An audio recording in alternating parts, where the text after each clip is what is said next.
Então, burocracia, processo sem fim. Atualmente é comum encontrar casos que tramitem durante anos e anos na Justiça. Pois é, uma pesquisa feita pela Fundação Getúlio Vargas mostra que o Supremo Tribunal Federal está afogado em processos. Mais de 90% dos casos são recursos e muitos deles deveriam ser resolvidos na primeira instância.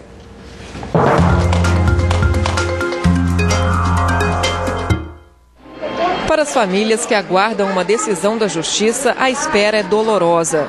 Hoje, no Brasil, um julgamento pode levar até alguns anos. Uma pesquisa feita pela Escola de Direito do Rio de Janeiro, da Fundação Getúlio Vargas, procurou entender a dinâmica da mais alta corte da justiça no país, o Supremo Tribunal Federal. O estudo analisou mais de 1 milhão de processos tramitados e julgados desde 1988 até 2009. Os resultados mostram os problemas da lentidão da justiça. A pesquisa identificou que 92% dos processos julgados pela Corte são apenas recursos. Desse número, 8% são casos vindos dos juizados especiais, que, portanto, deveriam ser julgados na primeira instância. O setor público é o principal usuário do sistema e representa 90% de todos os processos. Já os casos predominantemente constitucionais, que deveriam ser a principal matéria da Corte, correspondem a apenas 3% do total. Os resultados da pesquisa ainda mostram que o STF trabalha acima do limite da capacidade e levantam a necessidade de se discutir medidas que resolvam esse problema.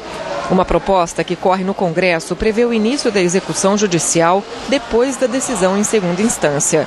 A ideia seria dar agilidade aos processos, diminuindo o número de ações que passam pela Corte.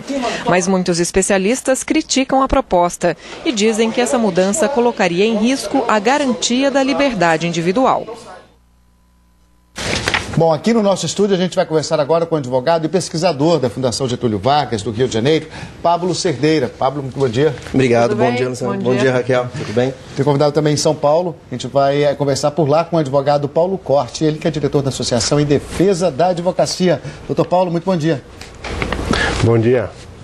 Bom, a gente convidou o secretário de Assuntos Legislativos do Ministério da Justiça, Marivaldo Pereira, mas ele não pôde participar dessa nossa discussão. Então eu começo perguntando aqui para o Pablo. Pablo, existe uma frase até sua dizendo que para grandes problemas, né, você até cita isso, não existe uma única grande solução. Qual seria a solução para o nosso judiciário, já que ele é inundado de recursos dia após dia, né, são milhares de recursos por ano, e não então seria uma única solução? Quais seriam as possíveis soluções para isso? Essa frase, na verdade, essa ideia é do Mário Henrique Simons, né, ex-ministro e ex-presidente da Fundação Getúlio Vargas. Ele diz que para um grande problema a gente não consegue achar uma única solução, não existe algo que a gente faça e resolva isso num passo de mágica. Então, no caso do judiciário é a mesma coisa, a gente tem um volume muito grande de processos que vem das últimas décadas por uma série de fatores, e para resolver isso são necessárias várias reformas pequenas. É o que vem sendo feito, por exemplo, com a Emenda Constitucional 45 de 2004, agora está sendo feita uma reforma no Código de Processo Civil, existe essa PEC do presidente Peluso. Cada uma dessas mudanças contribui para reduzir esse número de recursos. O senhor acredita que a chamada PEC dos recursos, como está falando o Pablo, pode aumentar o número de ações e ainda pode deixar o sistema judiciário mais lento? Explica para a gente por quê. Essa emenda constitucional citada pelo pesquisador, por Pablo, foi justamente inserir no recurso extraordinário um requisito de admissibilidade chamado repercussão geral. O que é repercussão geral? O caso, para chegar no Supremo Tribunal Federal, ele precisa ter uma repercussão em casos que atinjam todo o Brasil, né? Então, uma decisão do STF, por exemplo, em casos específicos que tenham repercussão geral, ocasiona o seguinte, que outras ações sobre a mesma matéria vão evitar que outras ações sejam ajuizadas, os tribunais vão ter uma orientação como decidir sobre aquelas questões. Então, tirar do Supremo Tribunal Federal a condição de julgar um recurso extraordinário com essa característica é tirar justamente do sistema essa forma de apaziguar esses conflitos em todo o Brasil. Pablo, a gente está falando aí de um rito, né, que é um rito que é determinado e explicado pela Lei de Processo Civil. Não são todos os processos que podem ser recorridos, vamos dizer assim, até o STF. A decisão às vezes fica parada e fica definitiva na segunda instância também. Mas eu queria que o senhor explicasse como é que uma PEC, por exemplo, uma proposta de emenda constitucional, pode fazer essa modificação sem a reforma do Código de Processo Civil estar sendo concluída, ou está concluída definitivamente. São coisas distintas, porque, na verdade, essa ferramenta, esse recurso extraordinário e o recurso especial, né, um para o STF, um para o STJ, estão na Constituição, não estão no Código de Processo Civil. Então, se se quiser atacar esse ponto, esse tipo de recurso, o trâmite é separado do trâmite do Código de Processo Civil. Você comentou aqui, Luciano, que a gente nem sempre um processo vai para o Supremo ou para o STJ. É verdade, pode acabar no segundo grau. Mas é muito comum, principalmente para grandes empresas e para partes que estejam bem assessoradas, conseguir levar isso para várias instâncias, inclusive para o STJ e para o STF. Como estratégia também. Como estratégia, porque hoje, como não existe o trânsito em julgado no segundo grau, quer dizer, pode existir, mas existe essa possibilidade de recurso. Hoje se alega, por exemplo, que houve um cerceamento de defesa, ou não se pôde defender muito bem o caso, e isso é uma violação constitucional, né, porque o direito de defesa está na Constituição, e possibilita que se impetre um recurso extraordinário no Supremo. A gente vê isso muito constantemente, até em casos de juizados especiais, por exemplo. Eu queria voltar a São Paulo com o doutor Paulo Corte, ele que é diretor do Movimento de Defesa da Advocacia. Doutor Paulo, o senhor estava falando aí dessa possibilidade, me pareceu, da pessoa ficar em prejuízo, né? Não ter recursos suficientes, prejudicar a defesa. Mas o próprio presidente do STF disse que 2 instâncias já seriam suficientes para garantir o direito de defesa. O senhor não concorda que recurso demais acaba atrapalhando, inclusive, o bom andamento do processo? Esse é o grande problema, não é que seriam recursos demais. Esses 2 recursos específicos, o recurso extraordinário e o recurso especial, são 2 ferramentas fundamentais para o sistema funcionar de uma maneira eficaz para todo o Brasil.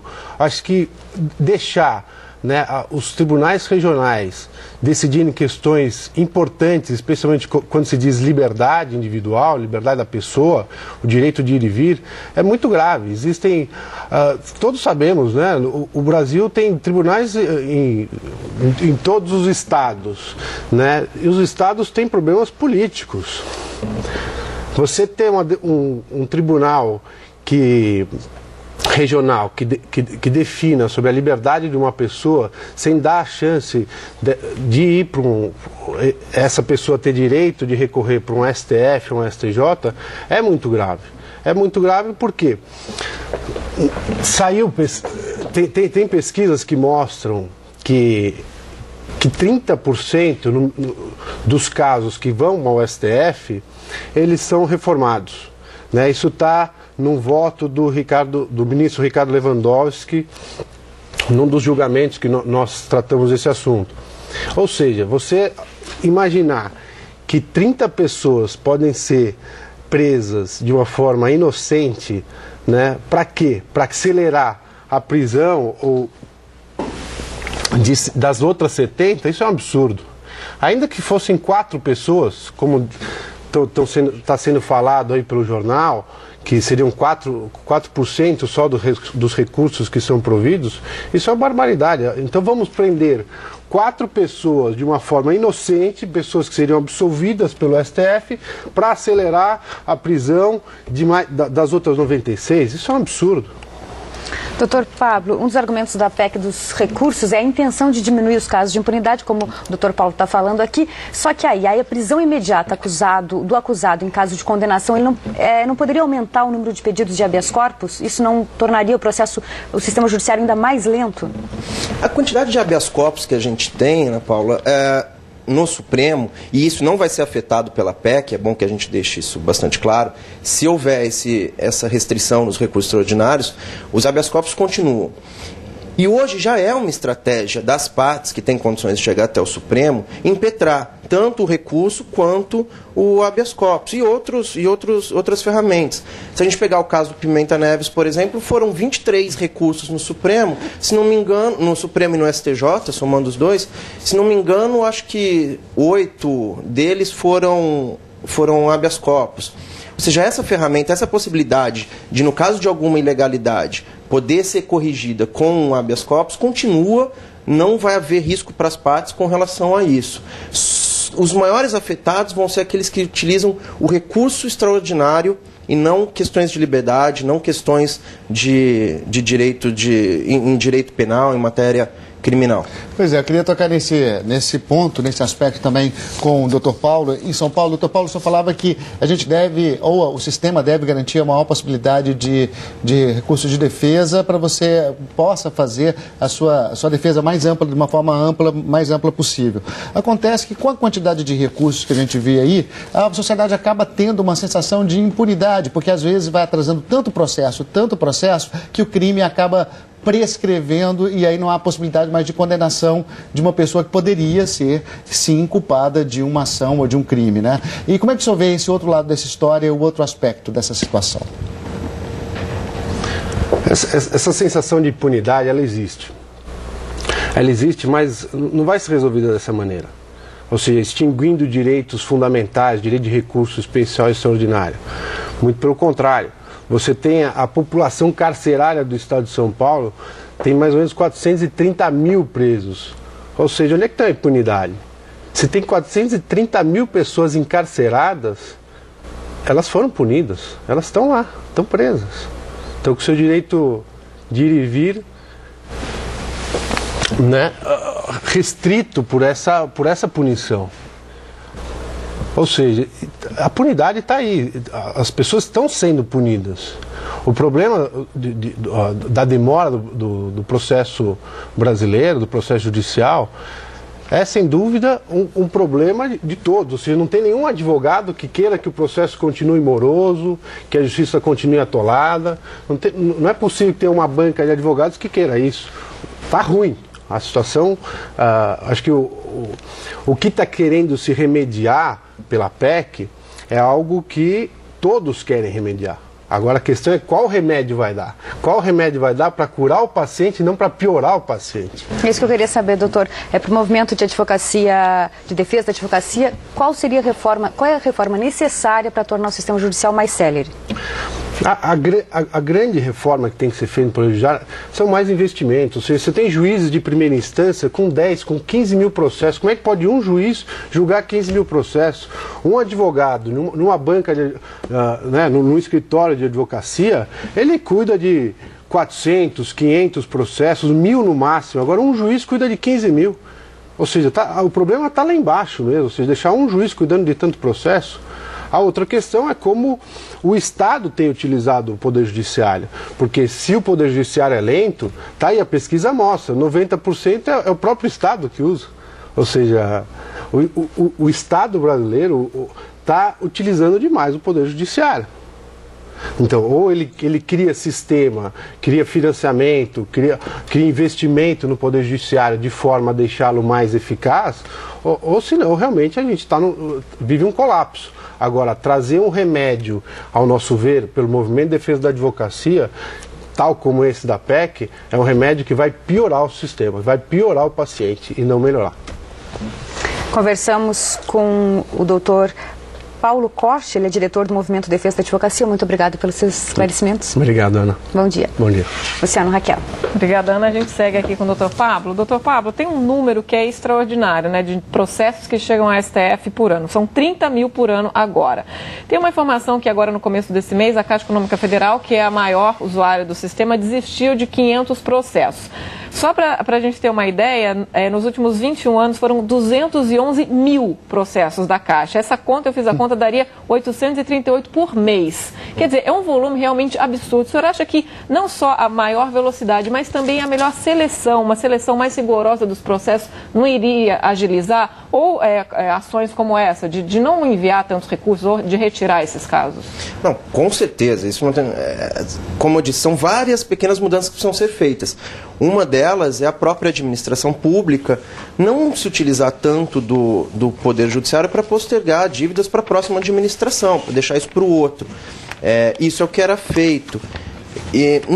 Mas não é sem razão, não é? Isso, por exemplo, a absoluta maioria desses processos da Caixa eram decorrentes de planos econômicos, lá de trás, plano Collor 1, 2, Bresser, Verão, todos aqueles planos causaram diferenças na correção do FGTS, e isso afetou a população toda que tinha FGTS, por isso esse número grande de processos. Agora, essa medida da Caixa de desistir de 500 processos, hoje, a Caixa já não é uma grande litigante, tá? Ela tem menos de 500 processos no Supremo Tribunal Federal hoje e vai chegar a menos de 100 agora com essas desistências. Então, esse tipo de iniciativa da administração pública, das empresas públicas, de fazer os acordos, de evitar recorrer só por recorrer para deixar isso para o outro, é também fundamental e imprescindível para o Judiciário conseguir ser mais rápido. Falando desses números aí, primeiro agradecendo você, Pablo Cerdeira, advogado e pesquisador da Fundação Getúlio Vargas do Rio de Janeiro. Muito obrigado, bom dia. Está falando desses números aí de 30 mil hoje por ano, né, Raquel? Já chegou a mais de 100 mil. O equivalente ao STF nos Estados Unidos julgou em 2010 77 processos. É muito menos, né? Muito menos. Obrigado, bom dia. Eu que agradeço, Paulo. Bom dia, obrigado. Bom dia.